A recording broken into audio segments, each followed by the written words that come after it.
Mesahen el Hecharim Mehayin Yavo Hezri Ezri Mehim Adonai Ose Shamayim Vaharetz Al Yiten Lamohot Raglecha Al Yanohom Shomerecha Hine Lo Yanom Velo Yishan Shomer Yisrael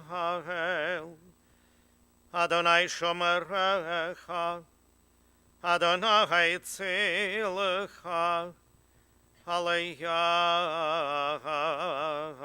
Yeminecha Yomam Hashemesh Lo Yakekam Veyareach Balayla Adonai Shmorecha Mikol Racham Yishmoret Nafshecha Adonai Shmoret Tzedcha Uvahecha Meyata Vehada Olam.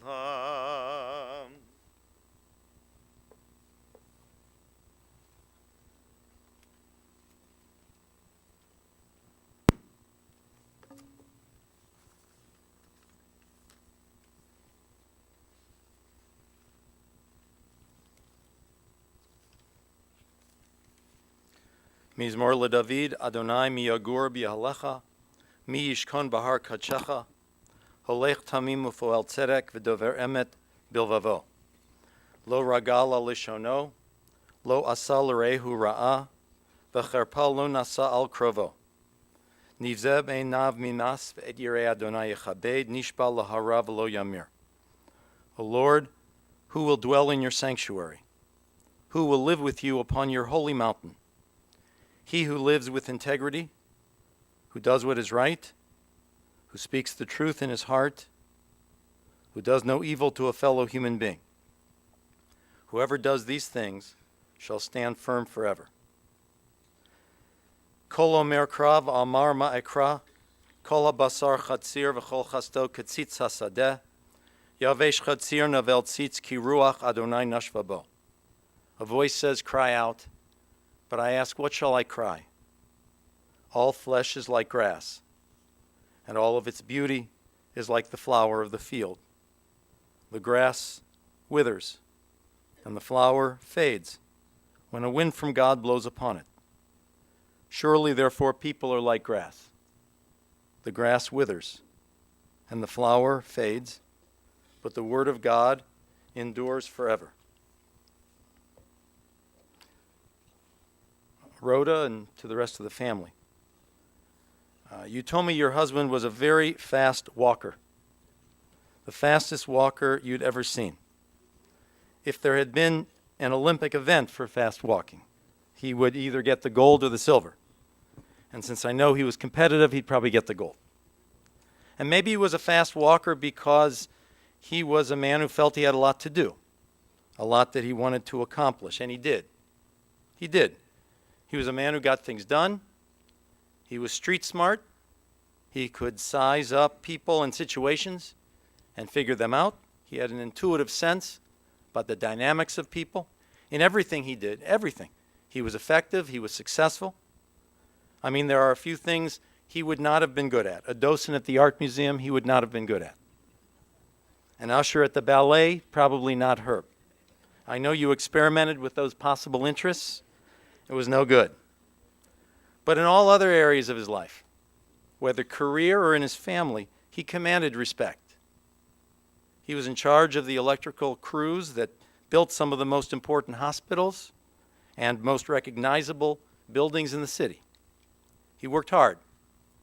He had expectations of his men. He demanded excellence. You didn't loaf when Herb was around. Because for Herb, there was one way, and that is you do the job that you were capable of doing. Rhoda, you told me that for a period of years, you kept a kosher home, and it was your thing. It wasn't your husband's thing. But you said after a while, he said he suddenly became the mashkiach of me. He wanted to check and see what I did right. because if you're going to do something, you're going to do it right. Your husband was loyal to his company for many years and to the people he supervised. He wanted the workers to be treated fairly. He defended them. He respected them. He demanded of them, but he also respected them. And they felt he had their backs because he would protect them. And that feeling extended to home life. Susie, you always felt you were safe with him around. You felt protected. All 5 of you, with very different relationships with him. You all knew he loved you. Your success mattered a great deal to him, your success individually and as a group. Whether it be your business success, Michael, he wanted you to get out there on your own, or Kathy and Bruce, your academic success, or just the feeling, Barbara, as you had, that he was always in your corner and thought of you as a good and a capable person.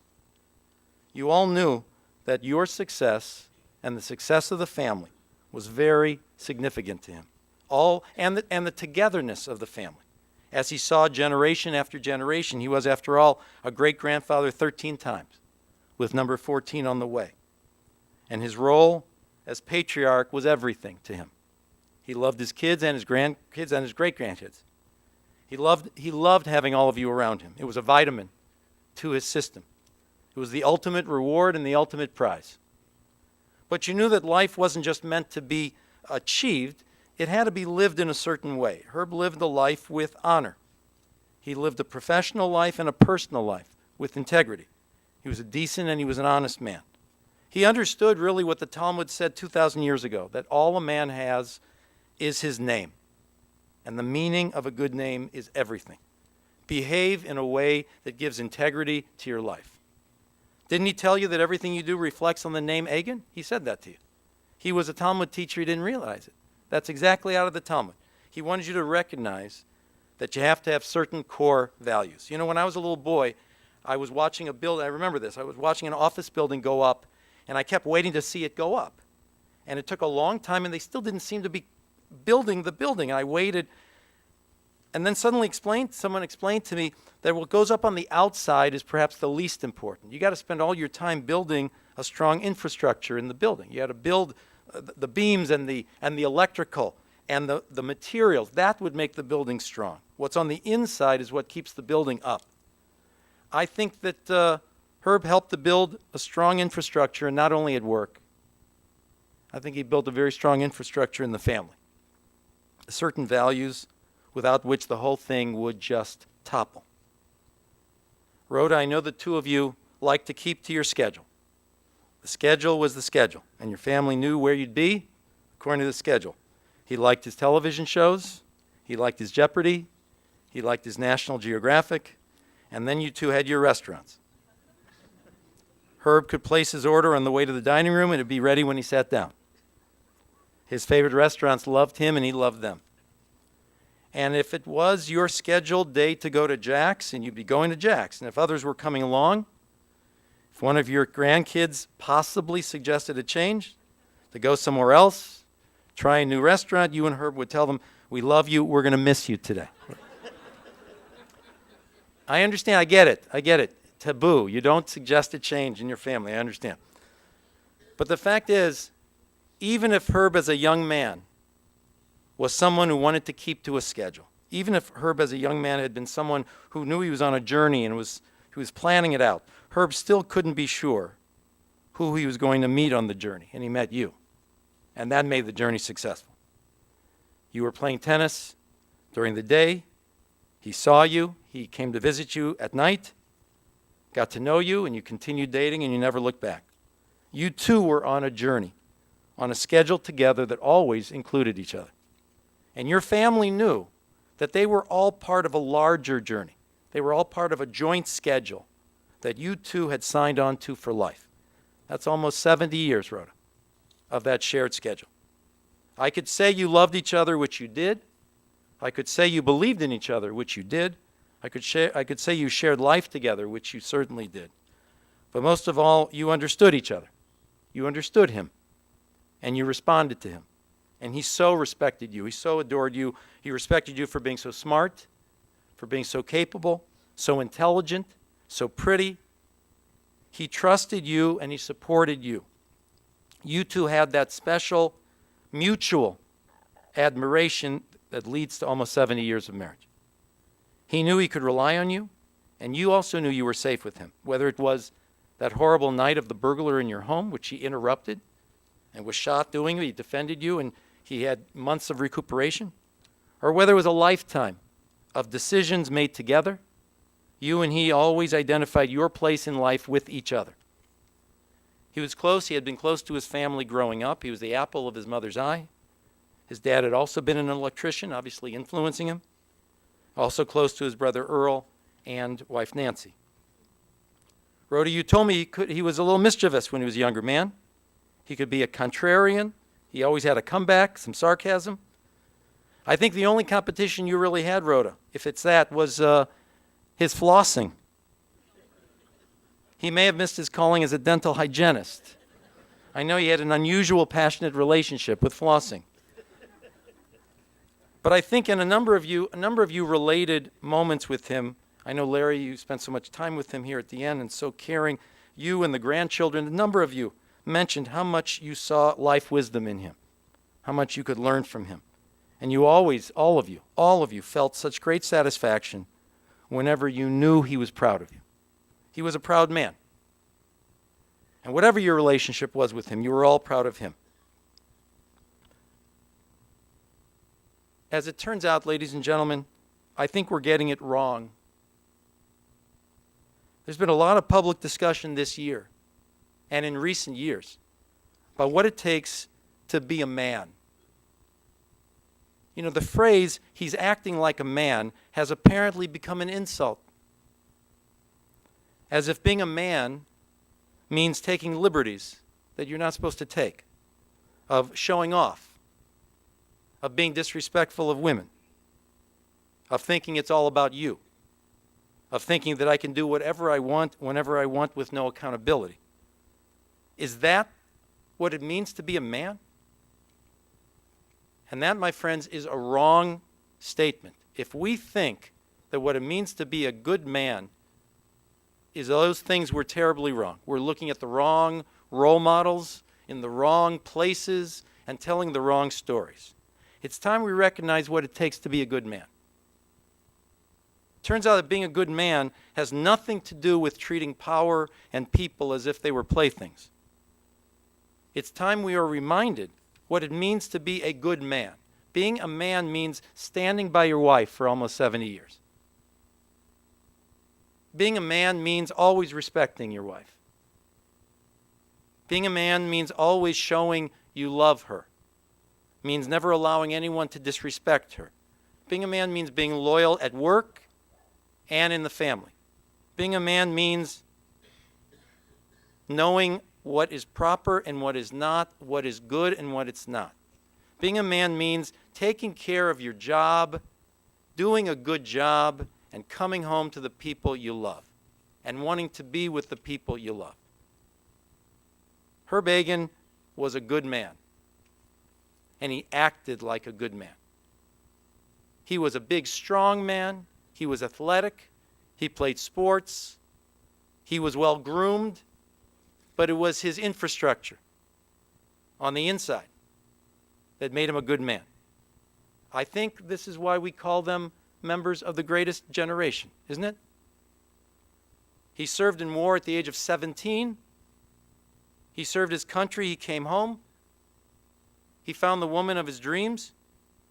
He had 5 children. He was successful in his work. And if my math is right, by the age of 25, he already had 2 of his kids. He was a very good negotiator. I understand that. He negotiated some health issues here in the latter years of his life. I know at the age of 64 he developed cancer. He negotiated it. He dealt with it. Not always the way the doctor wanted him to. But Herb was born out right. Issues continued to develop, and he negotiated them too, but they became more and more difficult. He did all that he could, and all of you did all that you could. It's good that we get together today to hear the story of a man, the way a man's supposed to be. Because he thought of the people he loved, and he dreamt that they could go one day beyond him. I know he was competitive, but he wanted his kids to go beyond him in education and go beyond him in business, and he was very proud when he saw it happening because he knew he had done a good job. So Rhoda, as you said, no sad songs today, right? You said, Rabbi, we want no sad songs, only happy songs, because he lived with a good name and he died with a good name. Michael?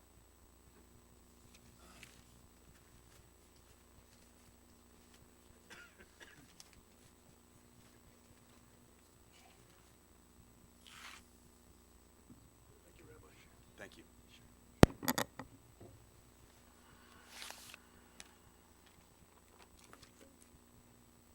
Thanks for the intro.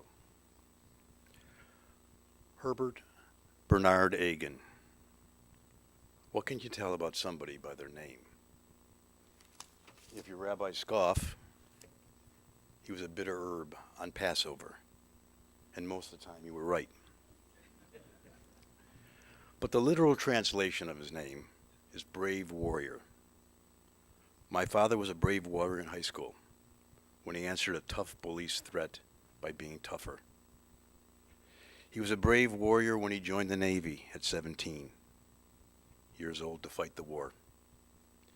He was even a braver warrior when he surprised a burglar and protected my mother from harm's way and got shot in both legs in the process.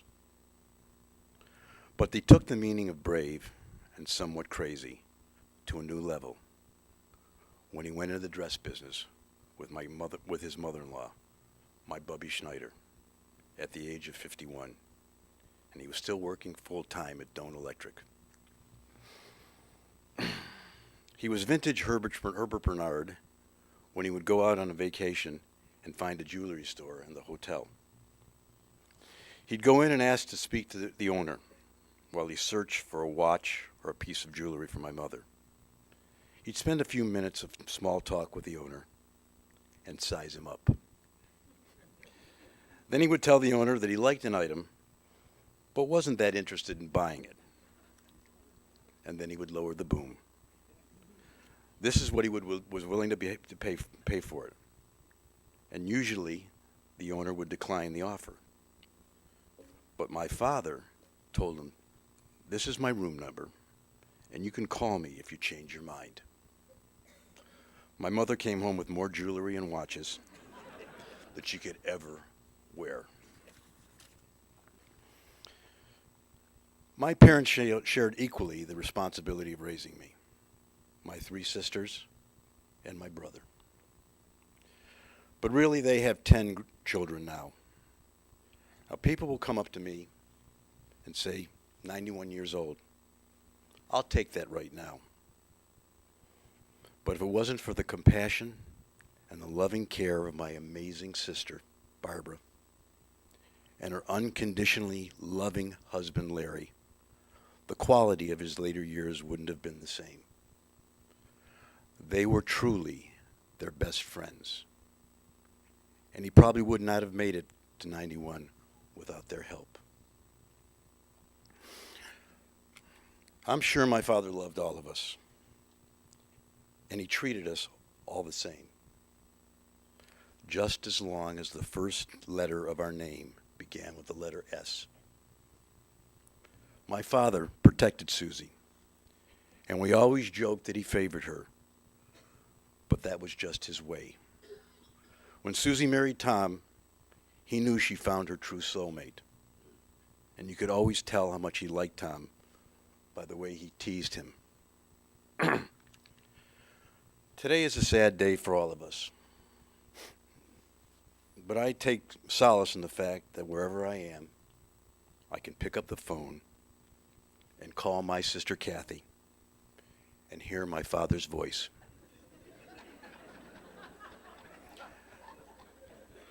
Despite living in California, Brad and Kathy always made themselves available for any celebration or vacation so our families could get together. And my parents were the happiest when we did. Bruce was the golden child. And when he married Eve, they became the golden couple. Together, they could do no wrong. My father always marveled at the fact that Eve could eat an enormous amount of food, but never gain a pound. Herb weighed himself every day. And when Bruce came to town, he'd get him on the scale too. Now let's not forget that my father was a big tease, but he only teased the ones he liked. And I know that he loved my wife very much. My parents' marriage has been a true partnership for almost 70 years. He didn't have to tell us how much he loved my mother, because we could see it in his eyes.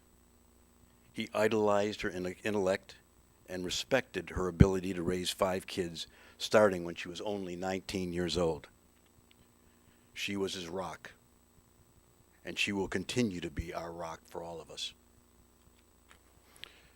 Let me end by saying this to everyone in the room today. If your parents are still on this earth, call them and spend time with them today. And tell them you love them. If you have brothers and sisters, do the same if you can. Call and spend time with your children and your grandchildren and tell them that you love them today.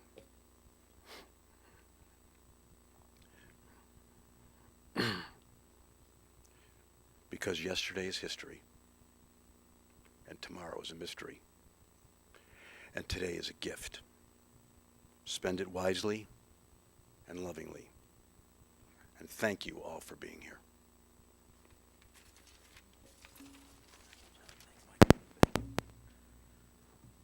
Please rise for the memorial prayer.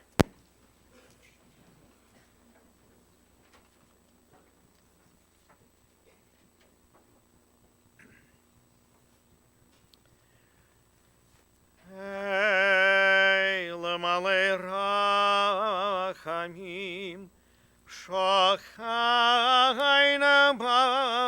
Bamramim, Hametzemeno Chanechono, Tachat Kanafei Ashkina, Bemahalot Kedoshim Odhorim, Kazohar Garakia Mazgerim, Et Nishmat Hillel Beryl Ben Yehuda Leib V'Malka Rivka Shagalach Leholamo Began Eden Techaim Menuchatol Hanabavala Rachamim Astiraigo Beseter Knafecha Leholamim ותצרור בצרור החיים את נשמתו, אדוני ונחלתו, וינוח בשלום על משכבו, ונאמר Amen. May we remember all of the worthy and the righteous deeds that he performed in the land of the living. May his soul be bound up in the bonds of eternal life. May he rest in peace. And we all say Amen. Let's be seated, everyone.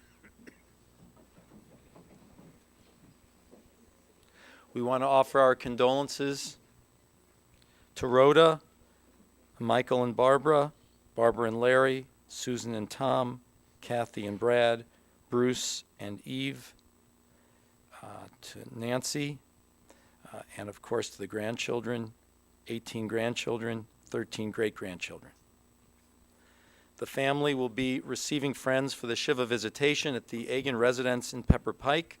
The address in Pepper Pike is 2559 Cedarwood Road. Again, residence of Michael and Barbara Agin, 2559 Cedarwood Road in Pepper Pike, immediately following the full service today and continuing till tonight at 7 p.m., tomorrow again from 2 to 4 p.m., and 7 to 9 p.m. We're going to now pause in our service to arrange the processional to move to the burial portion of the service at the cemetery. Please remain in your seats for another moment or two. The pallbearers, however, should now come forward.